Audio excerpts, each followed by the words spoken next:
tuwafundishe watoto kujieleza. Amina. Namba 3, kwenye msingi wa awali tumemaliza. Katika msingi wa awali tunaingia kipengele kingine kwenye malezi ya kiroho. Amina. Malezi ya kiroho. Hili ndio jambo la muhimu sana katika kuwekeza katika elimu ya awali ya watoto, kwamba tuwawekeze watoto wetu mambo ya kiroho. Amina. Ili hata wakiwa watu wazima wasihangaike, wasitapetape huko nje, kwamba wakisikia kitu fulani wanakichukua, wakisikia huku kuna nini wanakichukua. Lakini toka wakiwa wadogo, Mungu atusaidie kuwekeza maisha ya kiroho kwa watoto wetu. Tuwafundishe kweli ya Mungu. Sisi tumeokoka na tunafahamu kweli ya Mungu. Basi ile kweli ambayo ipo ndani yetu sisi wanawake tuwekeze kwa watoto wetu, ili tuweze kuwa na kanisa strong kwa ajili ya baadaye. Amina. Na katika malezi ya kiroho tuwafundishe watoto wetu kumwomba Mungu, kwamba jinsi tunavyomuomba Mungu awe haoneshi bidii katika engo ambao wewe unataka, lakini katika yote tujifunze kutamka baraka kwa watoto wetu, kwa sababu jinsi tunavyotoa vitu vya baraka kwa watoto wetu ndio jinsi vinavyokuwa ndani yao. Mtoto akizoea kutukana kwa sababu nimeambiwa mimi ni mjinga, basi hicho kitu kinaendelea kuwepo kwenye maisha yake, kwamba mama yangu mimi kaniambia mimi ni mjinga. Kwa hiyo nikiwa anaendelea, hata ikitokea anataka kufanya kitu, anakumbuka kwamba mimi tayari nilishaambiwa mimi ni mjinga, kwa siwezi kufanya chochote. Mungu atusaidie sana wanawake. Mungu atusaidie sana, na Roho Mtakatifu awe kiongozi wetu. Na hata kwenye Biblia pia tukiona Timotheo wa pili 1:5. Bwana Yesu asifiwe. Kwa hiyo tujitahidi sana kuwekeza mambo ya kiroho kwa watoto wetu, kama Biblia inavyotuonyesha jinsi mama yake na hata bibi yake Timotheo, jinsi walivyokuwa wanamfundisha huyu Timotheo, baadaye akawa mtu mkubwa. Kwa hiyo tusichoke kuwafundisha watoto wetu na kuwajenga kiroho, kwa sababu mwisho wa siku huwezi jua ni mbegu gani ambayo unapanda kwa mtoto, kama ilivyokuwa kwa hawa wazazi wa Timotheo. Amina. Amina wanawake. Kwa hiyo malezi ya mama ya awali ni kama kupanda mbegu.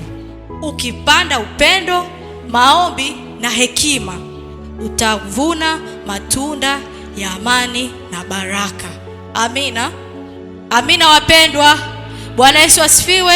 Tunaenda kwenye umuhimu wa malezi ya awali.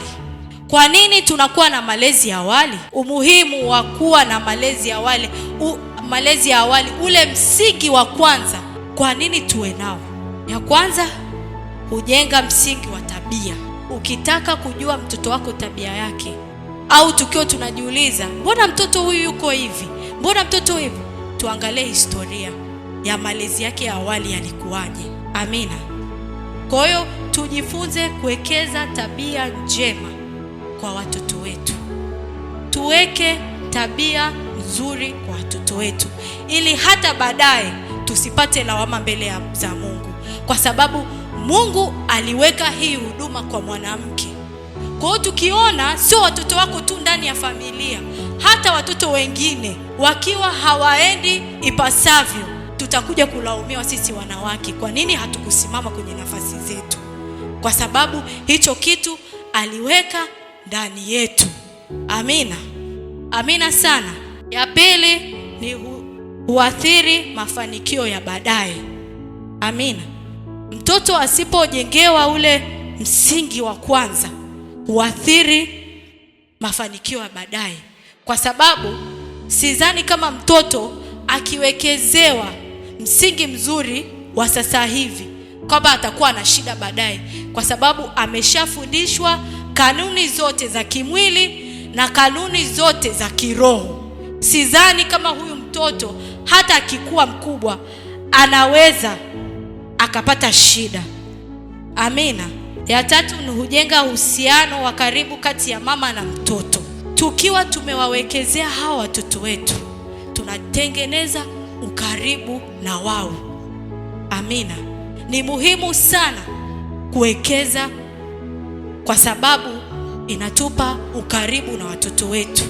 Hata mtoto wako akipata shida, anajua kwamba kimbilio la pekee ni kwa mama yangu. Kimbilio la pekee naweza, au hata nikipata changamoto yoyote huko, maisha yamekuwa ni magumu, amekuwa mtu mzima, anajua mtu wa kwanza nikimpigia simu ni nani?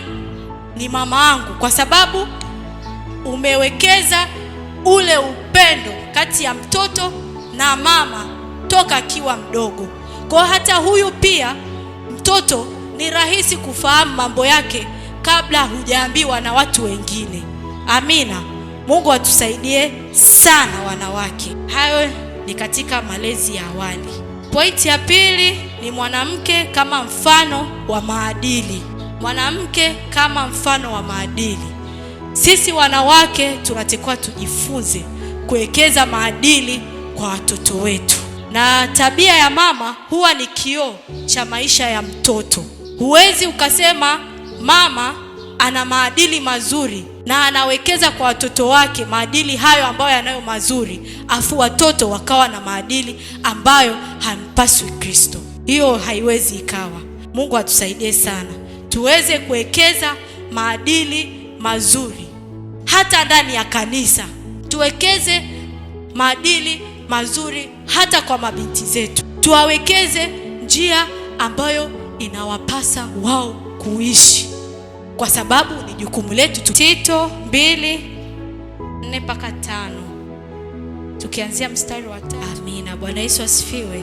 Kwa hiyo sisi kama wanawake tunapaswa kuwafundisha watoto wetu kama Biblia inavyosema kwamba mwanamke tunahimizwa kufundisha watoto wetu. Na nyanza gani ambazo tunatakiwa tuwafundishe katika Tito? Ni katika upendo, katika heshima, katika nidhamu na utii. Amina. Mungu atusaidie sana. Na watoto wengi hujifunza kwa kuona. Kwa sisi matendo yetu, jinsi tulivyo, jinsi tunavyoishi, ndio jinsi watoto wanavyoiga. Ni rahisi sana mtoto ukimwambia toka, hawezi akasikia, hawezi akafanya hapo kwa wakati. Ukimwambia wewe toka hapo, hawezi. Lakini wewe ukiwa mfano, ukamchukua ukampeleka huku kwingine ambapo anastahili kuwepo, anashika kwamba huku sitakiwi kwenda. Kwa hiyo natakiwa nimfuate nani? Nimfuate mama. Kama mwanamke, kama kioo, kwamba tunatakiwa tuwafundishe watoto wetu maadili. Na tunawafundishaje? Ni kuanza kwetu kwanza kama walimu. Amina. Na kama ni huduma yetu binafsi ambao Mungu ametupa na ametuamini wanawake, ndio maana kwa tunajitahidi sana sisi kama wanawake tuwe mfano bora kwa watoto wetu nyumbani, hata pia hapa kanisani kama tulivyoambiwa kwenye Biblia. Amina. Bwana Yesu atusaidie sana. Jambo la tatu ni mwanamke ni msingi wa familia, kwamba mwanamke, sisi hapa ndo tumeibeba familia. Familia ikiwa imara au familia ikiwa haipo sawa, inategemea ni nani? Mwanamke. Kwa sababu mwanamke ndo anayejenga familia kama msingi, na yeye huyo mwanamke asipokuwa sawa, ndo huyo mwanamke atakayebomoa nini? Familia. Kwa hiyo Mungu atusaidie sana wanawake kuwa msingi bora katika familia zetu. Amina. Na tukiangalia ndani ya mwanamke ni msingi wa familia, tunakuaje msingi wa familia? Ndio tunaweza tukao tumekosea kwa sehemu kama wanawake, hatujasimama kwenye nafasi zetu, lakini Mungu anatupa nafasi nyingine ya kurekebisha na kutengeneza, na tuitumikie huduma yetu ambao Mungu ametuamini. Amina. Na tunawezaje kuwa msingi wa familia? Ya kwanza ni kufundisha maadili. Kama nilivyosema, tuwekeze kwenye malezi ya awali. Unaweza ukasema mimi mtoto wangu amekuwa sasa hivi nalea wajukuu, nalea. Nimesema kwamba watoto sio wale tu ambao wanatoka kwenye matumbo yetu, kwa sababu hii ni huduma ambayo Mungu ameweka ndani yetu. Kwa hiyo kama ni huduma, haibagui mtoto yoyote, ni mtoto wako. Mimi nikienda nikimwona mtoto wa fulani hafanyi vizuri, nikamuacha, nikasema so Elsie, mimi na deal na Elsie, huwezi jua huyo mtoto ana umuhimu gani katika kanisa la baadaye, atatufaa katika engo gani ndani ya kanisa. Kwa hii huduma sio ya watoto ambao tumewazaa, ni watoto wote ambao wanatuzunguka, kwa sababu Mungu ametuamini. Kwa hiyo tuwafundishe watoto wetu maadili kutokea wakiwa wadogo, hata wakiwa wakubwa, kwa sababu kwa msaada wa Mungu tutatenda makubwa. Kuonyesha mfano wa tabia, kwamba tabia zetu zilingane na tabia za kimungu. Tusiwe hatuna tofauti na wale wanawake ambao wako nje, hawajui maisha ya wokovu. Tuwafundishe yale ya mapasayo kufundishwa, na tuwafundishe hofu ya Mungu, kwamba sisi misingi yetu ndani ya wokovu na ndani ya Mungu ni haya, unatakiwa uyaishi haya maisha, na nje ya hapo unatafuta kitu kingine tofauti. Amina.